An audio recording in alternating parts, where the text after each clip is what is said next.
Okay, नमस्कार सबको, राम राम, आदाब, है ना।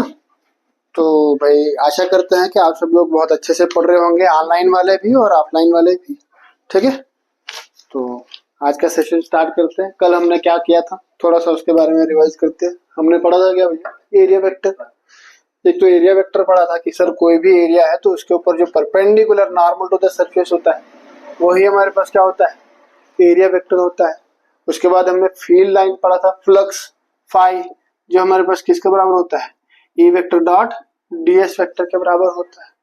ठीक है, ये मैक्सिमम कब होता है, जब थीटा किसके बीच में, between electric field lines and area vector n cap के बीच में एंगल कितना होता है, इज 0, है ना।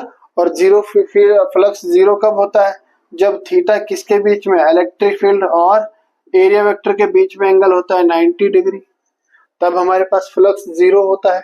Phi is equals to zero when phi equals to E dot DS when these are the conditions. ठीक है, तो हमने ये कुछ चीजें पढ़ी थी और हमने ये पढ़ा था कि भैया फाई जो हमारे पास है वो हमारे पास एक स्केलर क्वांटिटी है, because it just a number of field lines passing through an area. Now today's question is, आज का जो हमारा सेशन है, आज का जो हमारा टॉपिक रहने वाला है वो टॉपिक है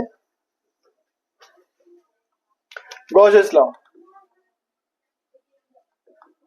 Gauss's law, sir Gauss's law क्या होता है। गॉसेस लॉ को पढ़ने से पहले हमें गॉसियन सरफेस के बारे में जानना है कि गॉसियन सरफेस क्या होता है। देखो भैया, कोई भी क्लोज्ड सरफेस है उसे हम गॉसियन सरफेस कह सकते हैं। जैसे हमारे पास एक सफेयर है, ये हमारे पास गॉसियन सरफेस है, बशर्ते ये कि ये कहीं से भी टूटा हुआ या ओपन नहीं होना चाहिए। टूटा हुआ मतलब ओपन नहीं होना चाहिए, ठीक है, हर जगह से ये बंद होना चाहिए। ठीक है, उसके बाद कोई एक क्यूब है, ब्लॉक है, या कोई भी आर्बिट्रेरी शेप का 3D शेप का कोई भी ऑब्जेक्ट हमारे पास है जो कि क्लोज रह रहा है, सिलेंडर है, क्यूब है, वगैरह वगैरह, ये सब हमारे पास क्या है, गॉसियन सरफेस है।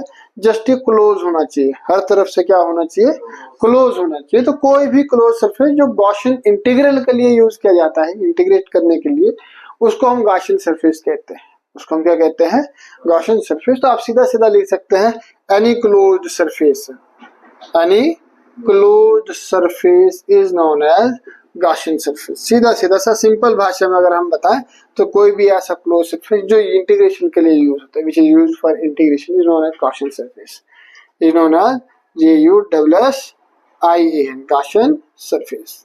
ठीक है, उसे हम क्या कहते हैं, गॉसियन सरफेस कहते हैं। अब गॉसियन सरफेस की जरूरत क्या पड़ेगी हमें आगे, गॉसियन सरफेस की जरूरत हमें ये पड़ेगी कि सर हमें गॉसियस लॉ को प्रूफ करना है। क्या करना है, गॉसियस लॉ को प्रूफ करना है। ठीक है भाई, चलो इसे मिटा देते हैं, गॉसियस लॉ का स्टेटमेंट लिखते हैं और उसे प्रूव करते हैं कि वो है क्या और कितना होगा, और थोड़ा सा समझने की कोशिश करेंगे कि क्या है। कहता है सर, गॉसियस लॉ कहता है किसी भी क्लोज्ड सरफेस से, किसी भी क्लोज्ड सरफेस से जो भी फ्लक्स बाहर निकलता है वो फ्लक्स कितना होता है, क्यू बटे में एप्सिलॉन नॉट टाइम्स, वो फ्लक्स होता है sir total charge enclosed with in the surface.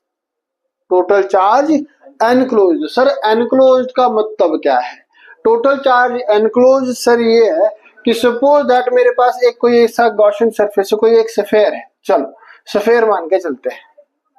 ठीक है, सफेयर भी छोड़ो सर, ये क्या है सर, हमारे पास एक फुटबॉल है। क्या है, फुटबॉल है। ठीक है, फुटबॉल के अंदर हमारे पास क्या है सर, ये क्रिकेट बॉल है। फुटबॉल के अंदर क्या है, क्रिकेट बॉल है। शर्त ये है कि ये हमारे पास ना यहाँ से टच होना चाहिए, ना यहाँ से टच होना चाहिए, ना यहाँ से, ना यहाँ से, ना यहाँ से। भाई दिक्कत ये है ना कि एनक्लोज्ड का मतलब होता है सर वो जो चार्ज है या जो अंदर हमें चार्ज बॉडी रखा हुआ है वो सरफेस के कांटेक्ट में नहीं है। वो बिल्कुल सर, जैसे ये कमरा है, इस कमरे के अंदर मैं ये पेन रख दूं, ये पेन हमारे पास क्या है, चार्ज बॉडी है, और इस कमरे के अंदर मैं ये पेन रख दूं तो कहता है ये पेन जो है बिल्कुल सेंटर में होना चाहिए, किसी भी फ्लोर, फर्श या दाएं बाएं किसी खिड़की के साथ टच नहीं होना चाहिए, बिल्कुल सेंटर में है। तो इसे हम कहेंगे क्या है, एनक्लोज्ड है। तो गॉसियस लॉ कहता है कि जो भी फ्लक्स बाहर निकल रहा है वो किसके बराबर होगा, total charge enclosed divided by the permittivity, divided by the permittivity. This is the definition of Gauss's law. ये हमारे पास क्या है, डेफिनेशन ऑफ गॉसियस लॉ है। अब एनक्लोज्ड का मतलब क्या है सर, कि सर ये जो चार्ज है ये बिल्कुल बीचों बीच है। ये चार्ज कैसा है, बिल्कुल बीचों बीच है। तो ये गॉसियन सरफेस है। ये हमने यहाँ पर क्या कर दिया, गॉसियन सरफेस कंसीडर किया जो आउटर स्फीयर है। इस चीज को समझने की कोशिश करेंगे, थोड़ा सा फील देने की कोशिश करूंगा कि फील कैसा आता है इसका, जो आपकी डेली लाइफ में यूज होता है, जो आप डेली लाइफ में देखते हो बट आपको समझ नहीं आता ये हो क्या रहा है। सपोज दैट सर ये आपका कमरा है, ऐसा ये आपका कमरा है, ये मैं इसकी छत खुली रख रहा हूं ताकि मैं आपको समझा सकूं, ठीक है। ये कमरा है, ऐसा ऐसा ऐसा ऐसा, ठीक है, कुछ इस प्रकार से।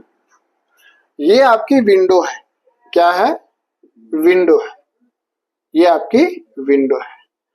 अब सर विंडो है, अंदर हमारे पास कोई बल्ब ग्लो कर रहा है, अंदर क्या कर रहा है, कोई एक बल्ब ग्लो कर रहा है,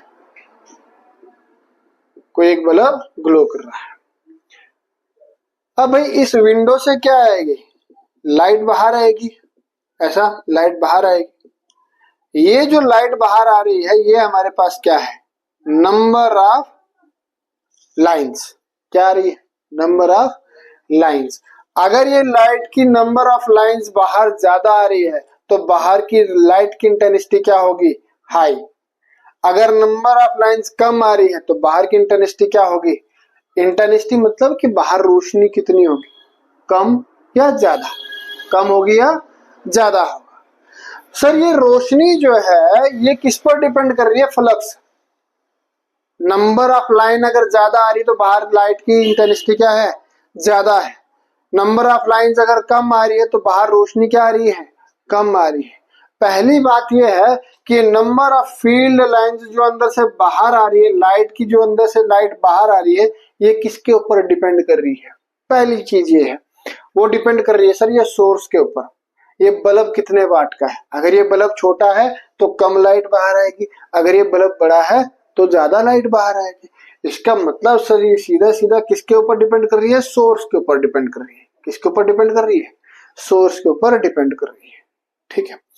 अब दूसरा फैक्टर कौन सा होगा कि ये लाइट कितनी बाहर आएगी, दूसरा फैक्टर ऐसा कौन सा होगा कि जो ये डिफाइन करेगा कि यहां से लाइट कितनी बाहर आएगी, वो कौन सा फैक्टर होगा। मतलब देखो कर्टन अगर हमारे पास लगे होते हैं, विंडो के ऊपर कर्टन लगे होते हैं, ये कर्टन क्या है, लाइट के रास्ते में एक मीडियम की तरह बिहेव कर रहा है ना कर्टन, है ना। तो अगर सर कर्टन डेंस है तो लाइट बाहर क्या आएगी, कम आएगी, और कर्टन रेयर है तो लाइट बाहर क्या आएगी, ज्यादा आएगी। मतलब डेंसिटी ज्यादा है तो लाइट कम आएगी, inversely proportional to the permittivity, ठीक है भाई। अगर मैं इस सोर्स को रिप्लेस करता हूं चार्ज के साथ और एक कर्टन को रिप्लेस करता हूं मीडियम के साथ, तो सीधी सीधी सी बात है फ्लक्स सीधा सीधा किसके ऊपर निर्भर करेगा, डायरेक्टली प्रोपोर्शनल होगा सोर्स के ऊपर, ठीक है। कि बड़ा सोर्स है तो बड़ा फ्लक्स बाहर आएगा, छोटा सोर्स है तो छोटा फ्लक्स। अंदर बड़ा बल्ब जल रहा है तो ज्यादा लाइट बाहर आएगी, अंदर छोटा बल्ब जल रहा है तो कम लाइट बाहर आएगी, ठीक है। दूसरा इनवर्सली प्रोपोर्शनल होगा किसके, एप्सिलॉन नॉट परमिटिविटी। अगर फ्री स्पेस है तो एप्सिलॉन नॉट, अगर कोई दूसरा मीडियम है तो एप्सिलॉन है ना, फिर क्या होगा एप्सिलॉन एम। भाई अगर परमिटिविटी का वैल्यू कम है तो फ्लक्स ज्यादा आएगा, परमिटिविटी का वैल्यू ज्यादा है तो फ्लक्स कम आएगा, ठीक है। तो अगर इन दोनों को हम कंबाइन करते हैं तो phi is equal to q upon epsilon naught. ये चीज तो हमें भी पता चलती है, डेली लाइफ में हम यूज करते हैं। अब इसी चीज को हम रिलेट करें किसके साथ, इलेक्ट्रिक फील्ड के साथ, कि भाई कमरे के अंदर जो बल्ब जल रहा है वो क्या है, प्लस क्यू है। इस कमरे के बाहर जो फ्लक्स आएगा वो किस पर डिपेंड करेगा भैया, एक तो इस पर डिपेंड करेगा कि अंदर चार्ज कितना है, प्रोपोर्शनल होगा, और दूसरा किस पर डिपेंड करेगा कि भाई इनके बीच में परमिटिविटी कितनी है, यहाँ पर परमिटिविटी कितनी है। ये दो फैक्टर्स पर ये डिपेंड करेगा। This is the definition of Gauss's law. ये हमारे पास डेफिनेशन है किसकी, गॉसियस लॉ की। गॉसियस लॉ क्या कहता है सर, एक क्लोज्ड सरफेस के अंदर जो चार्ज रखा हुआ है उस चार्ज के कारण जो बाहर फ्लक्स आएगा वो किस चीज पर डिपेंड करेगा। जो फ्लक्स बाहर आएगा मतलब क्या है, नंबर ऑफ फील्ड लाइन जो बाहर आ रही है वो किस फैक्टर पर डिपेंड करेगी। नंबर ऑफ फील्ड लाइन जो बाहर आ रही है वो किस फैक्टर पर डिपेंड करेगी। सर वो नंबर ऑफ फील्ड लाइन, पहला फैक्टर ये है कि चार्ज कितना है अंदर। अगर चार्ज बड़ा है तो ज्यादा लाइन बाहर आएंगी, अगर चार्ज छोटा है तो कम लाइन बाहर आएंगी, सीधी सी बात है। दूसरा कि सर बीच में मीडियम कैसा है। अगर मीडियम ज्यादा ऑप्टिकल डेंसिटी का है या इलेक्ट्रिकल परमिटिविटी का है तो कम फील्ड लाइन बाहर आएंगी। अगर परमिटिविटी इनवर्सली प्रोपोर्शनल होगा, सीधी सी बात है कि परमिटिविटी जो होगा फ्लक्स के इनवर्सली प्रोपोर्शनल होगा।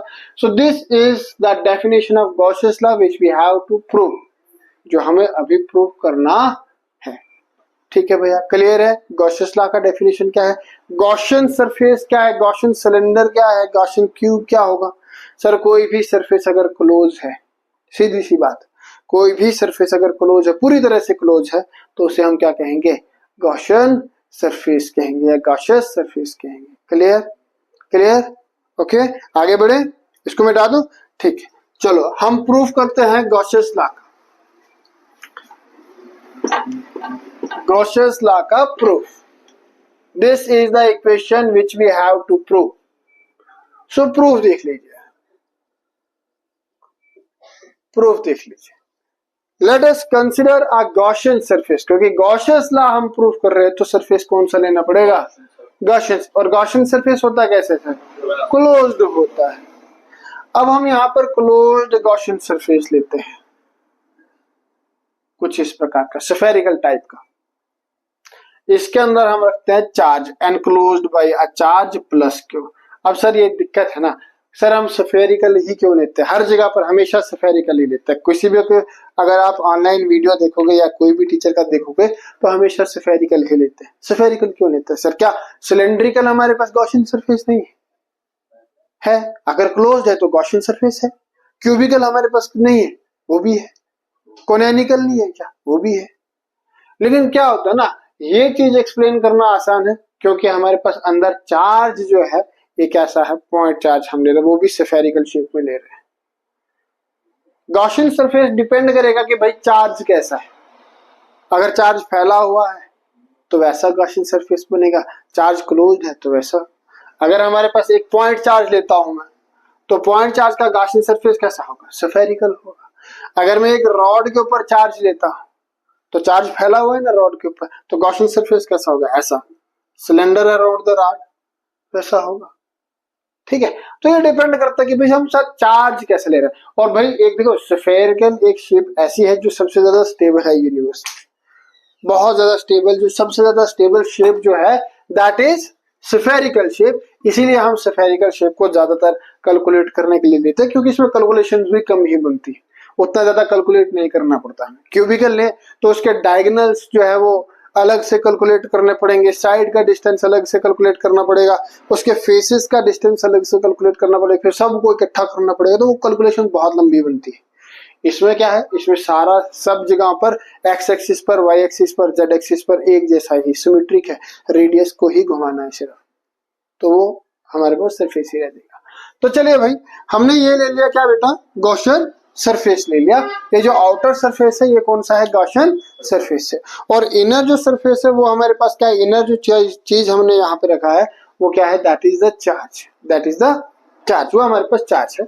तो सर यहाँ से इलेक्ट्रिक फील्ड लाइन निकलेंगी सीधा बाहर की तरफ, ऐसा सीधा बाहर की तरफ। इलेक्ट्रिक लाइन ऑफ फोर्सेस तो बाहर की तरफ ही निकलेगी, क्योंकि सर यहाँ पे क्या है, ये पॉजिटिव चार्ज है, और पॉजिटिव चार्ज से फील्ड लाइन कैसा निकलता है, रेडियली आउटवर्ड। कैसा निकलता है भाई, radially outward. So this is the direction of electric field, radially outward, radially outward. Let us suppose that from the center of the charge to the point of the Gaussian surface, जहां पर हमें Gaussian surface P point तक, ये radius अगर हमारे पास कितना है सर, R है। कितना रेडियस है, ये R है।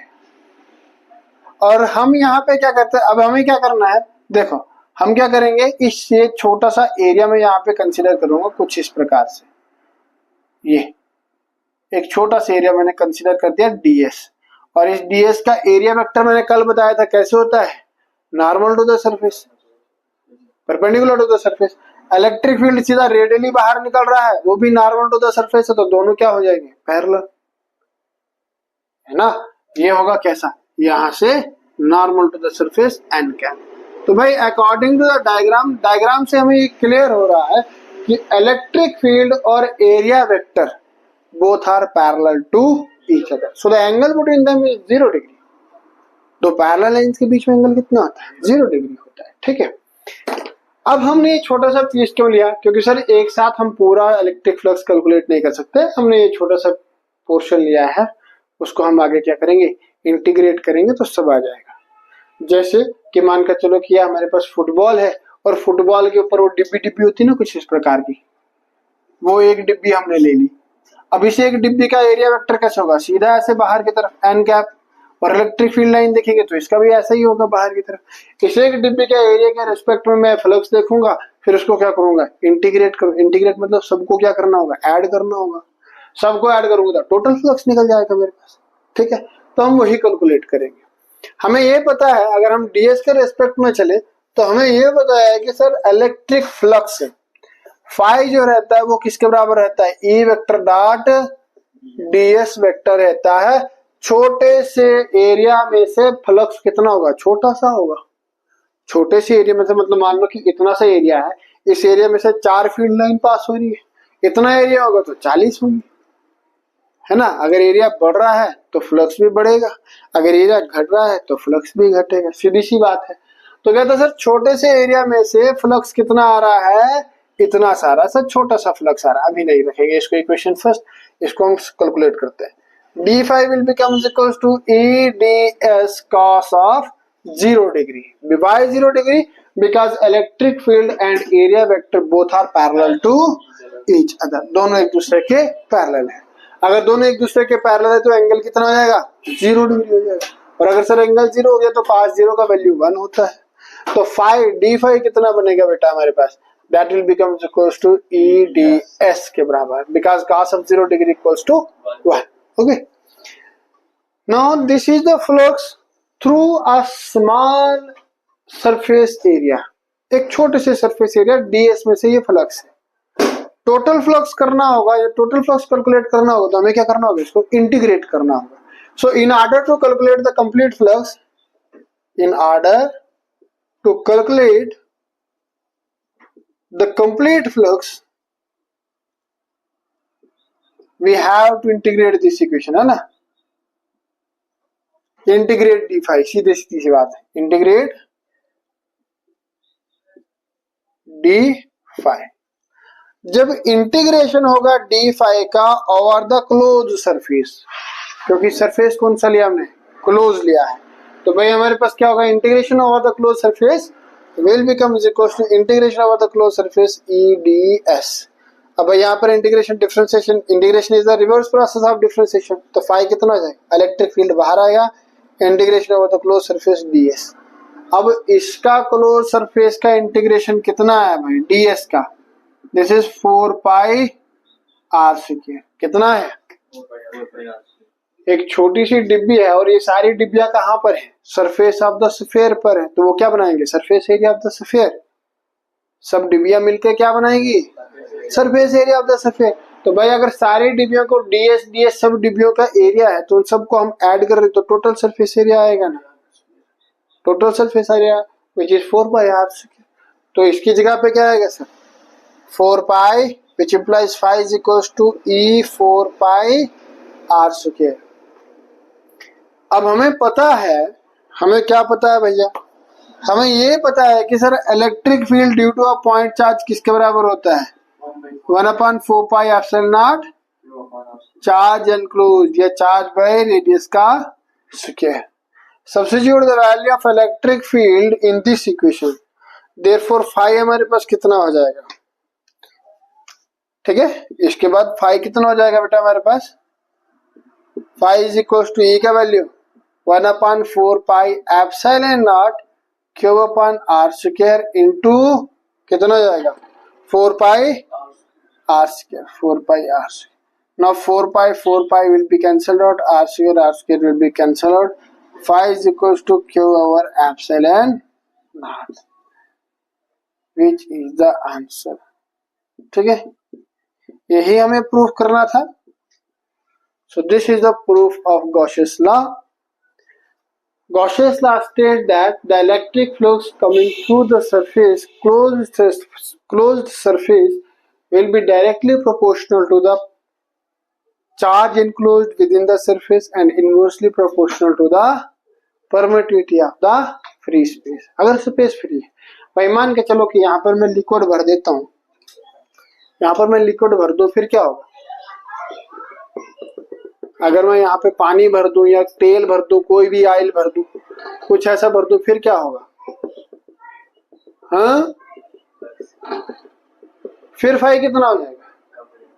हाँ, कम हो जाएगा, ज्यादा हो जाएगा, वो तो एप्सिलॉन नॉट की वैल्यू पे डिपेंड करेगा ना.